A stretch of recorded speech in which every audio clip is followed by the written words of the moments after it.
Assalamualaikum warahmatullahi wabarakatuh. Selamat malam semua. Sebelumnya saya ucapkan terima kasih kepada dosen pembimbing dan teman-teman yang berkenan menonton video presentasi dari kami. Kami dari kelompok Tinting akan mempresentasikan hasil kerja kelompok kami yang berjudul Pencemaran Air. Pertama-tama, sebelum masuk ke materi, saya akan memperkenalkan anggota kelompok Tinting. Pertama ada Farah Anissa Yasmin dengan NIM 12032000053. Kedua, Ivan Kaisar Ramadan 120320021. Ketiga, ada Putri Amelia Febrianti 120320081. Saya Aditya Ridha Purnama dengan NIM 120320063. Dan yang terakhir ada Muhammad Sahril Hartadi dengan NIM 12032000045.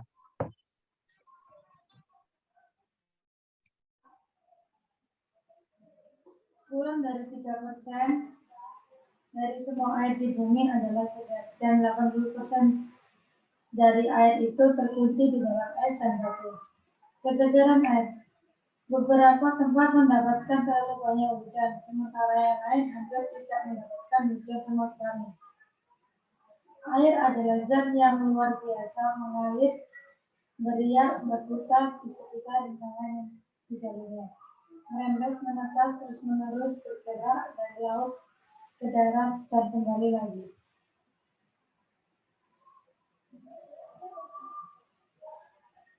Selain air menjadi sumber daya yang paling indah dan berharga, air juga merupakan sumber konflik yang hebat. Sekitar 2 miliar orang sekarang tinggal di negara-negara dengan air tawar yang tidak mencukupi. Beberapa ahli memperkirakan jumlah ini bisa berlipat ganda dalam 25 tahun. Untuk memahami sumber daya ini, yang dipertanyakan adalah dari mana air kita berasal dan mengapa distribusinya sangat tidak merata.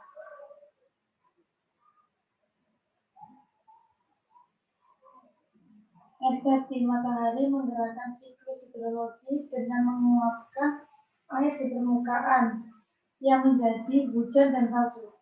Karena air dan cahaya matahari didistribusikan secara tidak merata di seluruh dunia. Sumber daya air didistribusikan secara tidak merata, sangat tidak seimbang.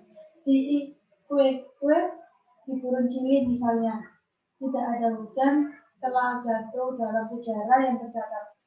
Sebagian besar wilayah dengan curah hujan di dunia adalah tropis, musim hujan lebat terjadi, atau di daerah pegunungan pesisir. Energi matahari menggerakkan siklus hidrologi dengan menguapkan air permukaan yang menjadi hujan dan salju. Karena air dan cahaya matahari didistribusikan secara tidak merata di seluruh dunia. Sumber daya air didistribusikan secara tidak merata, sangat tidak seimbang. Pada gambar 17.2 menunjukkan pola curah hujan yang sangat luas di sekitar dunia. Sebagian besar wilayah curah hujan di dunia adalah tropis, musim hujan lebat terjadi atau di daerah pegunungan pesisir. Hujan turun secara tidak merata di seluruh planet. Seperti yang disebutkan sebelumnya, beberapa tempat hampir tidak mendapat curah hujan. Sementara yang lain menerima curah hujan yang deras hampir setiap hari. Next.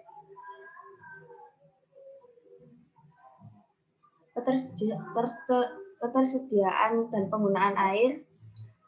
Banyak negara menderita kelangkaan air dan stres. Kedua, penggunaan air meningkat dan pertanian adalah pengguna air terbesar di dunia.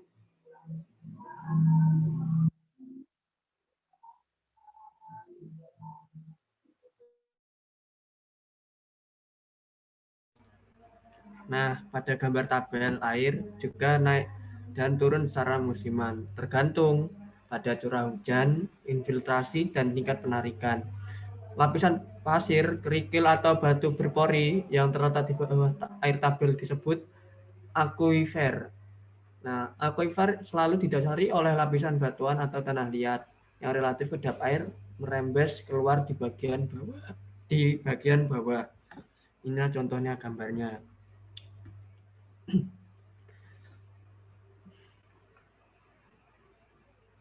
Nah, arus laut seperti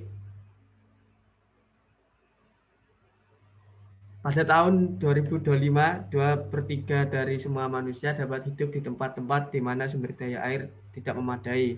1 kilometer kubik sama dengan 1 miliar meter kubik, 1 triliun liter, atau 264 miliar galon.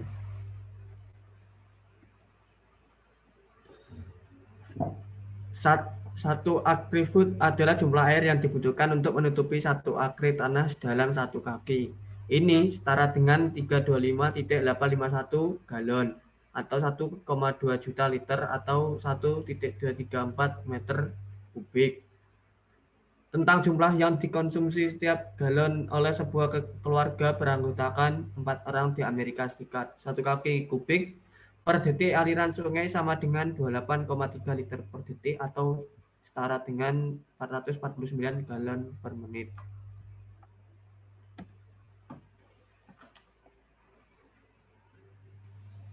Setiap tahun, sekitar 500.000 km kubik atau lapisan setebal 1,4 meter menguap dari lautan.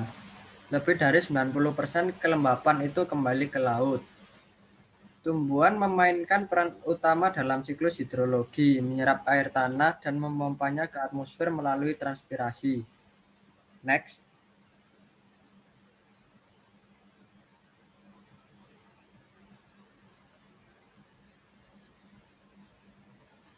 Tiga faktor utama mengendalikan defisit dan surplus air global ini.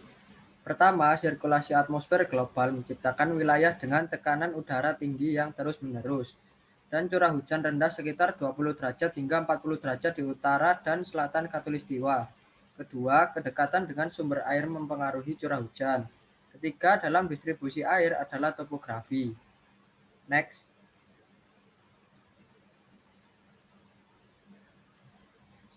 Di seluruh dunia, penggunaan air rumah tangga hanya menyumbang sekitar 6% penarikan air, karena sebagian besar air ini dikembalikan ke sungai atau danau.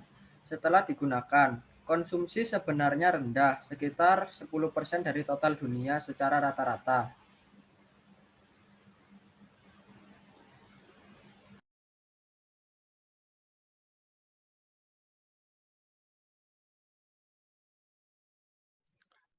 Penggunaan air rumah tangga dan industri cenderung lebih banyak jauh lebih sedikit daripada penggunaan pertanian. Di seluruh dunia, penggunaan rumah tangga hanya menyumbang sekitar 6% penarikan air. Karena sebagian besar air ini dikembalikan ke sungai atau danau setelah digunakan, konsumsi sebenarnya rendah, sekitar 10% dari total secara rata-rata. Next.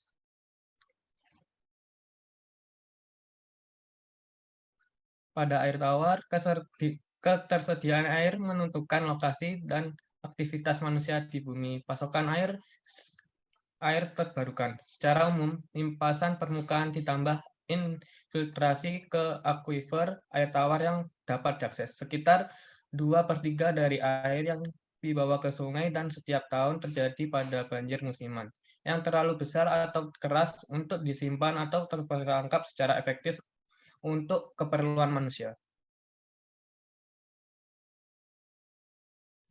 Pada kekurangan air tawar, miliaran orang kekurangan akses ke air bersih, air tanah menipis di banyak tempat, proyek pengalihan mendistribusikan air tetapi seringkali dengan sosial dan biaya lingkungan. Selanjutnya ada konservasi air. Konservasi dapat menghemat air dan air daur ulang berguna untuk berbagai keperluan. Dan juga harga dan kebijakan air dapat mendorong penggunaan air yang efisien.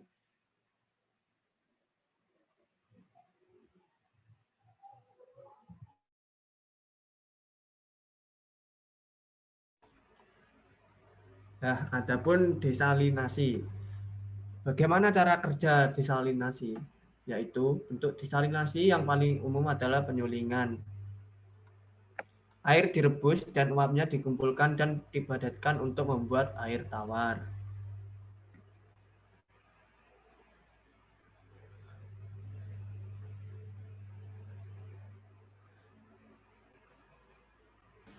Next, meningkatkan persediaan air. Membangun bendungan dan raksasa saluran air telah memungkinkan kami untuk membangun pertanian dan utama kota, setidaknya untuk sementara di daerah kering. Menciptakan hujan di daerah kering, konservasi domestik. Next.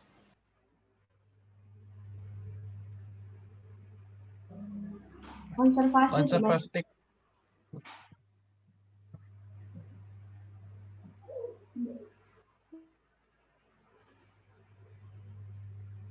Konservasi domestik adalah menghemat sebanyak setengah dari air yang sekarang kami gunakan untuk keperluan rumah tangga tanpa pengorbanan besar atau perubahan serius gaya hidup kita. Langkah-langkah sederhana seperti mandi sebentar, menghentikan kebocoran ping, dan mencuci mobil, piring, dan pakaian seefisien mungkin, semungkin-mungkinnya, dapat membantu mencegah kekurangan air yang diprediksi oleh banyak otoritas.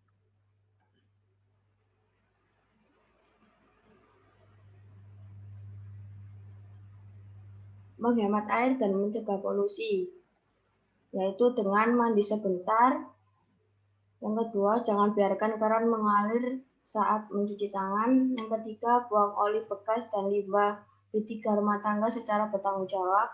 Yang keempat, ada hindari penggunaan bahan kimia beracun atau berbahaya.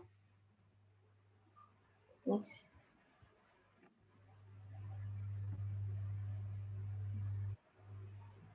Yang kelima, jika Anda memiliki halaman rumput, gunakan air secukupnya. Yang keenam, gunakan peralatan hemat air seperti pancuran aliran rendah, toilet dengan aliran rendah, dan keran aerasi. Yang ketujuh, gunakan air daur ulang. Yang kedelapan, periksa toilet Anda apakah ada kebocoran.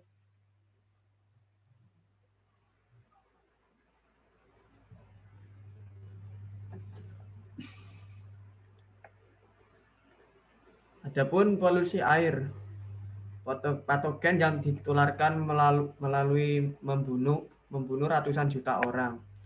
Yang kedua, pengayaan nutrisi mengarah pada eutrofikasi. Yang ketiga, polutan organik termasuk obat-obatan, pestisida, dan bahan kimia lainnya.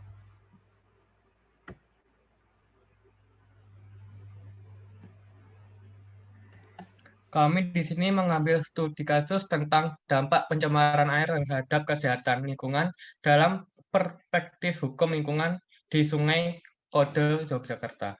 Kegiatan pembangunan yang semakin meningkat mengandung resiko untuk menimbulkan pencemaran atau kerusakan lingkungan hidup sehingga fungsi ekosistem menjadi terganggu dan tidak berfungsi sesuai peruntukannya. Hal ini berpengaruh terhadap keberadaan sumber daya air yang semakin menurun kualitasnya sebagai akibat pencemaran air dari kegiatan membuang limbah cair tersebut ke sungai atau sumber air. Dengan adanya pencemaran, maka lingkungan yang ada di sekitarnya, baik lingkungan abiotik, lingkungan biotik, dan lingkungan sosial akan terganggu peruntukan fungsinya. Hal ini sangat berpengaruh terhadap kesehatan lingkungan dan sekitarnya. Banyak organisme biota, hewan, dan tumbuhan yang menjadi rusak atau malah mati karena pencemaran tersebut. Demikian juga dengan warga di sekitar mendiami daerah di sekitar bibir sungai. Mereka akan rentan sekali terkena penyakit akibat adanya zat-zat yang merugikan tubuh yang ditemukan dalam sungai atau sumber air yang tercemar tersebut. Hal ini menyebabkan turunnya kualitas kesehatan lingkungan sebagai pertama, terjadinya disparitas status kesehatan, kedua, terjadinya beban penyakit, ketiga, perilaku masyarakat yang kurang mendukung pola hidup, keempat, rendahnya kualitas kesehatan penduduk miskin, dan terbatasnya tenaga kesehatan dan distribusi tidak merata.